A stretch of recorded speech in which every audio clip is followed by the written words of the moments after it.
A man hiccuped non-stop for an unbelievable 68 years straight, starting in 1922 and defying every remedy doctors threw at him, from hypnosis to surgery. Imagine the relentless rhythm of hiccups marking every moment of your life, making even the simplest tasks a challenge.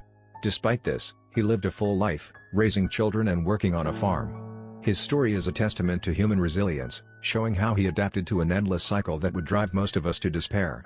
The cause? A mysterious encounter with a pig that triggered the hiccups, but the exact reason remains unknown, leaving a curious medical mystery that fascinates us to this day.